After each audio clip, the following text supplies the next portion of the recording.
انیک ناجی صاحب نے بھی ہمیں جوائن کیا ہے، سینئر اینالسٹ ہیں۔ ناجی صاحب بہت شکریہ آپ کے وقت کا۔ فیصلہ بالآخر آ گیا ہے، 10 سال قید کی سزا سنا دی گئی ہے۔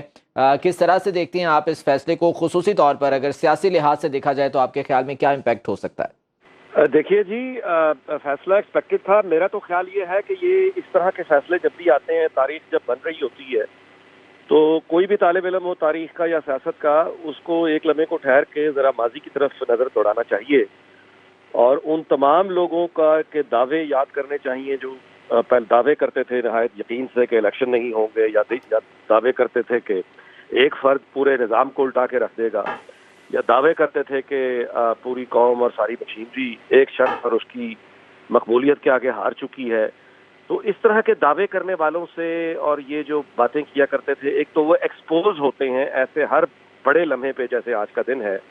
کہ وہ یعنی کس طرح پروپیگنڈا کیا جاتا ہے، کس طرح جھوٹے پروپیگنڈا تیار کیا جاتا ہے۔ ایک تو ذرا وہ لوگ ایکسپوز ہو گئے ہیں، تو کوئی بھی طالب علم ان کو دیکھ کے کم از کم آئندہ محتاط رہے کہ ایسے لوگوں کی باتوں پر نہیں جانا چاہیے۔ دس از نمبر 1۔ دوسرا یہ ہے کہ تاریخی کی طرف دیکھ کر ہمیں یہ سمجھنا چاہیے کہ کوئی بھی ایک فرد کبھی بھی ریاست، اس کے اداروں اور نظام سے بڑا نہیں ہو سکتا، اور یہ جو غلط فہمیاں ہم پالتے ہیں دل میں، لارجر دین لائف، اس طرح کی غلط فہمیاں جو بھی پالتے ہیں ان کی امیدیں اسی طرح سے ٹوٹا کرتی ہیں جس طرح سے آج پی ٹی آئی کی یا اس طرح کے لوگوں کی امیدیں ٹوٹی ہیں۔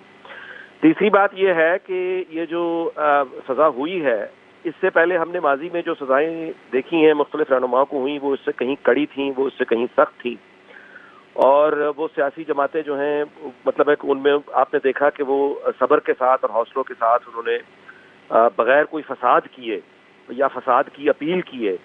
انہوں نے اپنے وقت کا انتظار کیا۔ مثال کے طور پہ نواز شریف کو پرویز مشرف کے دور میں جب سزا ہوئی، اس کے بعد پھر دوبارہ ہم نے 2017 کے بعد جو کچھ نواز شریف کے ساتھ ہوتے ہوئے دیکھا، اس میں تو نواز شریف کو نہ صرف یہ کہ 10 سال کی نواز شریف کو سزا ہوئی، بلکہ مریم نواز کو صرف اس بات کی سزا دے دی گئی 7 سال، کیونکہ وہ نواز شریف کو توڑنے کے لیے، یعنی یہ ہماری بدنصیبی سے روایتیں رہی ہیں۔ اچھا، یہاں پہ تو آپ نے دیکھا کہ بشرا بی بی ابھی تک آزاد ہے، گھر پہ ہے۔ یہاں پہ تو اس طرح کا انتقامی کارروائی اس طرح کی نہیں کی گئی۔ سائفر آفیشل ظاہر ہے کہ ایک ڈاکومنٹ ہے، آپ اس میں اس کی سینٹٹی جو ہے اس کو مقامی سیاست کے لیے، ملکی سیاست کے لیے آپ نے خارجہ امور کو داؤ پہ لگا دیا۔